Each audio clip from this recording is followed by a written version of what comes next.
कभी कभी एक तस्वीर हजार गोलियों से ज्यादा असर करती है और आज वो तस्वीर यानी एक ड्रोन फुटेज पाकिस्तान की कूटनीति पर ऐसा वार कर गया जिसकी उसने कल्पना भी नहीं की थी।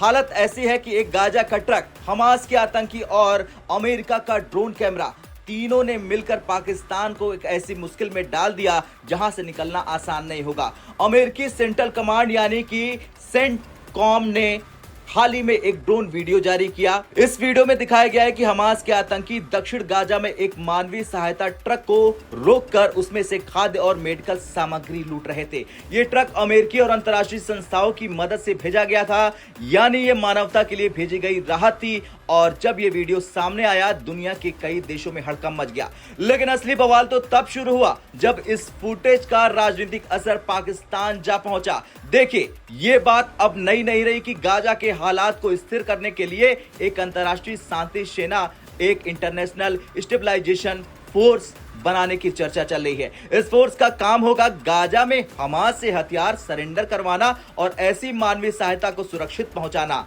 अब यहाँ ट्विस्ट ये है कि रिपोर्ट के मुताबिक पाकिस्तान ने अमेरिका के सामने वादा किया है कि वो इस फोर्स में अपने 20,000 सैनिक भेजेगा। सुनने में आसान है, लेकिन ये वही पाकिस्तान है जो अब तक इजराइल को देश ही नहीं मानता था और अब यही पाकिस्तान गाजा की सुरक्षा के लिए इजराइल के साथ काम करने जा रहा है।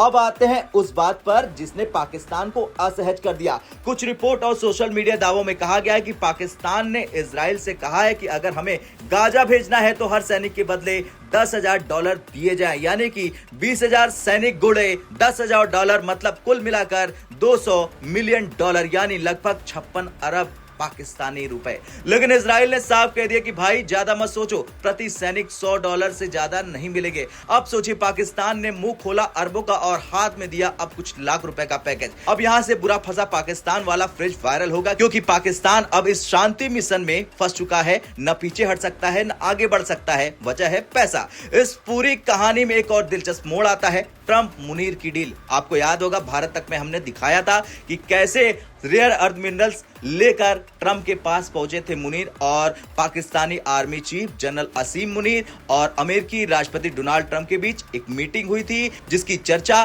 तेज है। दरअसल पाकिस्तान ने अमेरिका से गाजा शांति मिशन में बड़ी भूमिका लेने का वादा किया था ताकि ट्रंप प्रशासन से आर्थिक राहत या कूटनीतिक सपोर्ट हासिल किया जा सके। लेकिन अब वही वादा पाकिस्तान पर भारी पड़ गया, क्योंकि इजराइल और अमेरिका दोनों ने कहा अगर वादा किया तो निभाना पड़ेगा, पैसे बाद में देख लेंगे।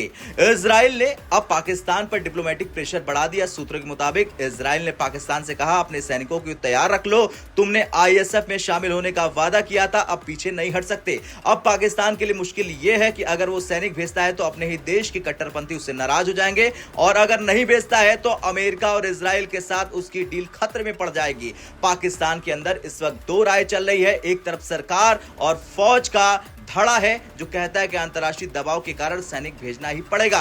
दूसरी तरफ विपक्ष और कट्टरपंथी गुट हैं जो कह रहे हैं कि इजराइल को हम देश नहीं मानते, फिर उसके मिशन में कैसे आए। इन दोनों के बीच फंसे हैं आसिम मुनीर, जिसे अब अपनी ट्रंप मुनीर डिप्लोमेसी बचाने के लिए किसी ना किसी फैसले पर पहुंचना पड़ेगा। अब आते हैं असली सवाल पर, पाकिस्तान इतना मजबूर क्यों है? सीधा जवाब है आर्थिक कंगाली। पाकिस्तान इस वक्त अपने विदेशी कर्ज के किस्ते तक IMF से उधार लेकर चुका रहा। डॉलर की भारी कमी है और अंतर्राष्ट्रीय मदद के लिए उसे अमेरिका की हाँ में हाँ मिलाना होगा। इसलिए कहा जा रहा है कि गाजा मिशन में हिस्सा लेकर पाकिस्तान अमेरिका को खुश रखना चाहता है, लेकिन अब वही कदम इजराइल की डील और पैसों के झमेले में फंस गई है। अब वापस चलते हैं उस ट्रक पर, वो मानवीय सहायता ट्रक जिसकी लूट का वीडियो जारी किया गया। अब अगर ये लूट जारी रही तो अमेरिका गाजा स्टेबलाइजेशन फोर्स को जल्द एक्टिव कर देगा और पाकिस्तान को बिना पैसे के वहां सैनिक भेजने पड़ सकते हैं। यानी जो ट्रक राहत लेकर गया था वो ट्रक अब कूटनीति का ट्रिगर पॉइंट बन चुका है। खैर, एक ट्रक की लूट से शुरू हुआ मामला अब पाकिस्तान की साख, डॉलर और डिप्लोमेसी तीनों पर भारी पड़ गया है। अब बस दो रास्ते हैं, या तो पाकिस्तान अपनी ट्रंप मुनीर डील निभाए या फिर अंतर्राष्ट्रीय मंच पर एक बार फिर यूटर्न लेकर मजाक बनवा ले। अब मैं आपसे सवाल करता हूं, क्या पाकिस्तान को गाजा में अपने सैनिक भेजने चाहिए? क्या उसे इतने पैसे मांगने का हक है जब वहां इंसानियत के लिए जंग लड़ी जा रही है? हाँ या ना में कमेंट कर जरूर बताएं।